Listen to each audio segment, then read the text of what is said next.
Hi, my name is Katarina Sullivan and I would like to welcome you to my YouTube channel. The second leaders' debate happened on Sunday night. The real winner of the debate was Adam Bandt from the Greens because he wasn't there and he wasn't dragged into the chaos.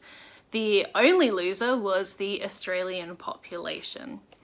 This debate was coined one of the worst in history. What a joke of a debate. Firstly, the debate was held on Mother's Day. We have 2 days of the year dedicated to women, so International Women's Day and Mother's Day. And out of 42 days of the campaign, there are only ever 3 debates. So out of those 42 dates, they picked one of the 2 days of the year for women to make it about 2 privileged white men. Fantastic.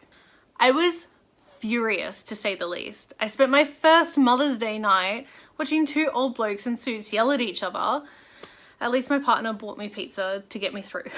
Not only did they choose Mother's Day, but they were both asked a question to define women and gave a really weak answer. An adult female. Stellar.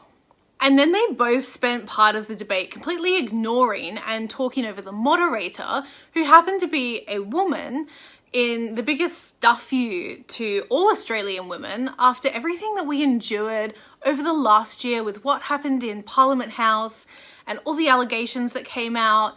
And it was just insane to me that they thought it was totally okay to be so disrespectful to a woman on a national stage after everything we've been through. Albanese was actually a little worse than Morrison, with him completely ignoring the moderator at one point in the rudest display of male privilege you could imagine. It was pretty awful. Again, this debate was a personality contest. Each leader's character was questioned, which is very presidential debate nonsense. In reality, we are not electing a prime minister on election day. We're electing a party. So when the panelists were asking Morrison and Albanese why people should vote for them on election day, they were actually only talking about 300,000 Australians, 150,000 in the division of Cook and 150,000 in the division of Grayndler. No one else gets the opportunity to vote for neither Scott Morrison nor Anthony Albanese. They have a chance to vote for the coalition or the Labor Party, obviously among other parties and independents, but not the actual potential Prime Minister. That's not how our political system works. So I think part of the issue that we're seeing with these debates is the fact that we've actually just got the wrong format. I'm not saying that I'm smart enough to come up with a new format, but it'd be great to sort of open the discussion on that at some point. What should our debates really look like to accurately reflect our political system? Sunday night, when the questions came up of why don't people like either of you, honestly, it doesn't matter. Either one of them gets elected, they could have a replacement within a few hours as Prime Minister. We don't choose our Prime Minister, we choose our ruling party. You've heard me say it a million times on my channel, and I will keep saying it until I stop hearing journalists and political commentators also getting it wrong. To the debate topics now. The first question was around the cost of living and how each party aims to address this. Morrison talked about the fact that there are many factors at play and that the reality is no government can promise an ease to the cost of living, but that measures would be put in place to keep inflation as low as possible. If you watched my video on inflation recently, you would see that this checks out. It's not the answer people want to hear, but it's the truth. Albanese didn't quite answer the question and then proceeded to claim that Australia achieved its first AAA credit rating under a Labor government, which we've fact-checked and is not quite true. Australia's first AAA credit rating was achieved under a Howard government in 2003 under 2 rating agencies.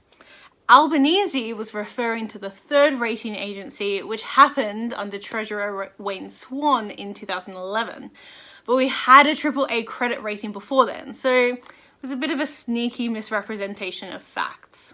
Albanese also talked about raising wages to address the cost of living, which, also spoken about in my inflation video, doesn't work. The minute wages increase, the employing business will pass that along to the consumer, so their bottom line doesn't get affected. So we will see an increase in the cost of living if we raise wages. The issue with trying to address cost of living pressures is that a lot of them are out of our control. COVID, and to a lesser extent Russia, are what have caused a change in the global economy. So raising wages is not a fix to cost of living, despite how nice it might sound in theory. A question was then asked to Albanese about whether or not he can guarantee real wage growth. The answer was obviously always going to be no, because Albanese nor Scott Morrison, neither of them can control what happens in a business. But the journalists wanted to hear him admit to that, instead of make election promises that over the past few weeks have seemed to imply that he could impact real wage growth. Albanese conceded that real wage growth wasn't a promise, it was a goal they would work towards by controlling the things they can control. This has been a big talking point since the debate. Morrison was asked a question around interest rates, which was no surprise as it's affected his campaign a lot over the last week. Morrison brought it back to reality. Interest rate rises were always going to happen, but they've happened in Australia to a far lesser extent than in our counterpart countries such as New Zealand, the UK and the US. Again, not the message Australians want to hear, but the truth. Whether or not telling the truth cost him the campaign, we'll wait to see on election day. The next question was around electricity costs. Morrison kept trying to promise that he would keep energy prices low, but ultimately, like real wage growth, this isn't a promise any leader can make. This promise involves price fixing. Morrison was called out on this. It doesn't matter what he does, he cannot guarantee that energy retailers won't inflate their prices to make a bigger profit. It's an aspect of capitalism which, whether or not you agree with the idea, we have to accept in the society that we're sort of in at the moment. Albanese seemed to get really confused by the electricity system, and then this descended into a screaming match between the two of them in which I couldn't understand what was going on, but neither of them seemed like they had a clue. The next question was around the budget and was targeted at Albanese. He was first asked what he thought about the government's budget, to which he replied that they're bad at managing the economy and had promised too much spending. The journalist then asked him why his election promises were coming in at what some estimates put $52 billion more than the coalition, which caught him out, and it was a pretty awkward encounter. Albanese then made a claim that government debt doubled before the pandemic even hit, which is both true and false. Again, it's a bit of twisting of the facts. While gross debt doubled, real debt did not increase by this much. When it comes to debt, the number you look at on paper, $568 billion or whatever it was, is different to the number you look at when you consider all of the other factors in the economy. This includes things like the economy growing, inflation, and other factors. This figure is known as real debt and is different to gross debt. Albanese was quoting gross debt when the actual figure that is important is real debt. So while Albanese's claim on paper is factually correct, the debt did double, economists would reject the claim as it's not a figure used in context of all the other figures. It was gross debt that doubled, not real debt. The question was then asked about policies for young Australians, and neither party had anything together. Albanese tried to talk about his housing affordability package, which only applies to 10,000 homes, and not all of these homes will be for young people. So it's not a policy on youth, it's a policy which happens to impact a small portion of youth. Morrison went through the same answer, citing the government support payments as investing in young people's future during the COVID pandemic, a policy which sure impacted young people, but did not have young people at the centre. Further on the topic of young Australians, Morrison was asked if it's fair to have young people paying back so much debt after the pandemic. Morrison argued that it's better we pay off the debt for 7 years or however long he reckons than for us to have landed in a complete recession. Of course, there are some people that would argue the government took too extreme steps in dealing with the pandemic and that a lot of those payments weren't necessary. And then others argue they didn't do enough, and we'll never know either way. But the reality is, yes, young people will be paying back Australia's COVID debt for years to come. And I don't think that would have been any different under a Labour government or under the influence of more independents. Chris Ullman asked Anthony Albanese if Albo identified himself as a liar, which was a really weird thing to watch. And then Albanese couldn't answer the question, which made it that much more cringy. Super random debate question, which should have been easy to address, but it sort of made Albo sweat, which was bizarre. And then he kept trying to talk about the NDIS in an utter display of confusion. Morrison was asked why he hasn't earned the trust of Australians. His response was that there are some people who won't like him, and that it has been a tough few years politically, and emotions have understandably been high. Which isn't a wrong answer, but it would have been nice to see, in that instance, a little more self-reflection and maybe admit that there have been a number of times that his personality has missed the mark on what the Australian people wanted to see from him as a leader during some of the hardest times that a lot of us have faced in our lifetimes. Albanese was asked why voters don't know him or what he stands for. To this, he replied with a short bio on his life and stuck to his 3 faiths: Labour, Catholicism, and Rabbitohs.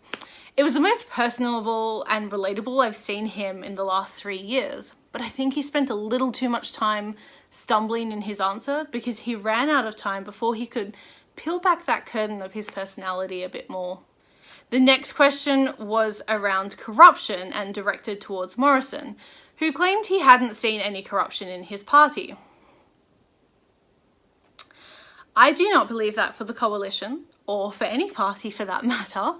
Even if it's something as small as a little gift, that denial didn't really sit well with me. No one is perfect, and even if it isn't a glaring act of corruption, there must have been things that Morrison has questioned morally in his career in politics, surely. And then Morrison went on to say that he had agreed to an ICAC as proposed in legislation. When it came to this question for Albanese, Albanese admitted to having seen corruption, which was refreshing after Morrison's answer. And then he pushed the need for an ICAC in a different form to what Morrison has proposed. Then there was a bizarre back and forth as to why Albanese hadn't proposed legislation for an ICAC himself, which isn't really his job because he's in opposition. So I don't know why Morrison asked him that.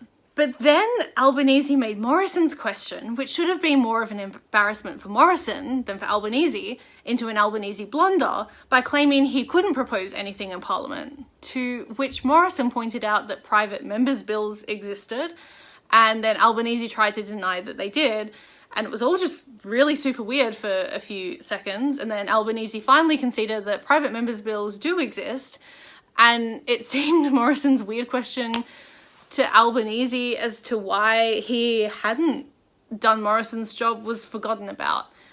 So bizarre. A question was then asked of Morrison why he hadn't convinced the voters. Morrison made the point that it isn't about who you like or don't like, it's about who is the best party. And we need to stop making voting a personality contest. And I could not have clapped loudly enough in this instance. Although I did feel like his response aimed to deflect blame. I was so happy someone brought up this personality contest nonsense that we're starting to follow America into. In saying that, this was another great chance for Morrison to take personal responsibility and be a bit self-reflective, and he missed that opportunity, which made him a little bit less personable, which even though it shouldn't be a personality contest, it is, and it sort of backfired. Albanese was asked the same question around why he hadn't convinced voters. He gave one of his weird jumbled responses and I couldn't work out his answer to this. Albanese asked why Morrison said that the vaccination rollout wasn't a race, to which a miracle happened and a politician admitted they were wrong. Morrison actually stood up and said that he shouldn't have worded it that way, and I was personally shocked. He then went on to say that despite this approach, we have had one of the lowest death rates and one of the best economic recoveries to the pandemic out of anywhere in the world, which is true, but also may have to do with the fact that we are a massive country with a population of only 25 million. It's a lot easier for us to take that recovery. Morrison then asked why Albanese changes his mind so frequently and how this can be trusted.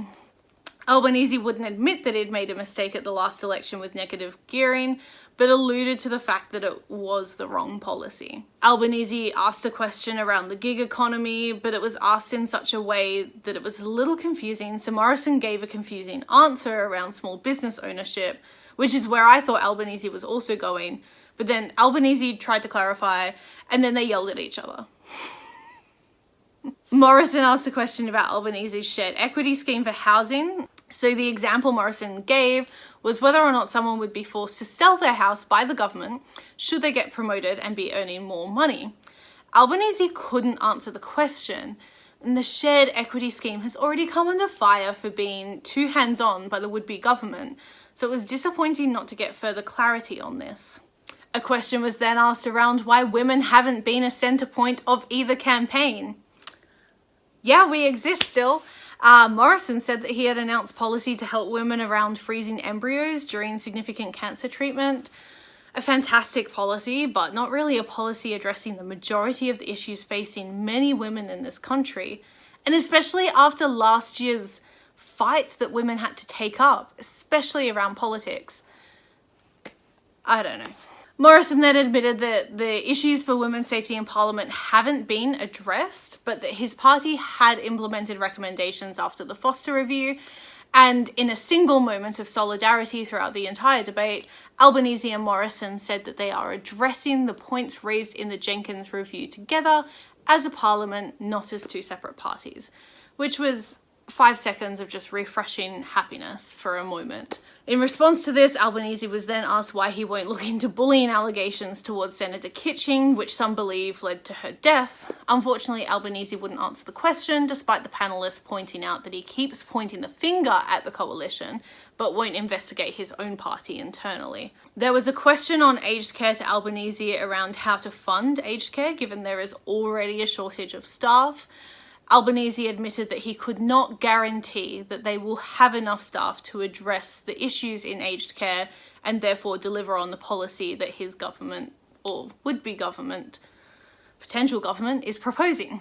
The question then turned to Morrison when he was asked if everything in aged care was the coalition's fault. Morrison said no, that it had been ongoing for over 30 years. Morrison explained that he has given the same commitment as Labor, which is 24/7 nurse in every facility, but over a longer period of time, so I think it's up until 2024 or something, to ensure that there are enough trained nurses to address the staffing gap. Morrison then claimed he blew the whistle on aged care, which is not quite true. He was basically forced into a position where he had to call for a royal commission. It wasn't like it was unprompted or that he really had a choice in it. So a little misrepresentation of facts there from Morrison. The next question was around Solomon Islands and China. Morrison would not clearly answer what he would do in the situation that China builds a naval base on Solomon Islands.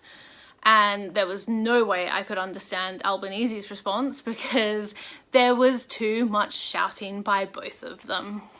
The panelists asked both leaders whether or not they handled the pandemic correctly. Morrison defended his position, as you would expect him to. Albanese was then asked why Labor proposed policies that weren't necessary. The question was asked in the context of why Labor criticised the government for making bad decisions when Labor had proposed worse decisions. Albanese tried to defend his policies also, which we also would have expected. The debate was dragging on at this point, and there had been so much yelling that I think everyone was just honestly over it. A question was asked of Morrison whether or not he would resign as leader of the party should that be the request of Teal candidates to form a minority government with the coalition in the case of a hung parliament. Morrison wouldn't answer the question. I took this as a yes, but he didn't want to publicly admit he was in a weak position as a leader and didn't want to answer a follow-up question on who might replace him. Instead, he just urged people not to vote for independence because he believes it would be chaos. And then turned to Albanese to ask the same question, what would Labor negotiate on for a hung parliament? Albanese explicitly stated he will not negotiate on absolutely any policy. It felt very 2010 when Labor promised they wouldn't do a deal with the Greens and then did a deal with the Greens. I can't imagine getting to a hung parliament and Albanese not taking the opportunity to get Labor into government through a Labor Greens coalition which would take some negotiating. They may stick to this promise, but I honestly cannot see it happening in the case of a hung parliament. There was a question around free-to-air TV and sport. It was the final question of the night, and everyone was so over it that there was no real debate on this. I'm pretty sure Scott Morrison's answer was yes. Throughout the debate, there was a live voting option, which didn't actually work because the website kept crashing, but I'll share the results with you anyway. I just can't confirm the accuracy due to the website issues. At the beginning of the debate, 74% of voters said they were decided for the election, and 26% of voters said they were still undecided. It's a huge, huge swing vote. It's like a quarter of the population is swing voters. It's insane. By the end of the debate, 45% believed Morrison would make the better Prime Minister, 49% believed Anthony Albanese would make the better Prime Minister, and 6% were undecided. When it came to who would win the election, 46% said Labour, 39% said the Coalition, and 15% said either undecided or believed there would be a hung parliament. When asked who they were more likely to vote for, 48% said Labour, 46% said Coalition, and 6% were undecided.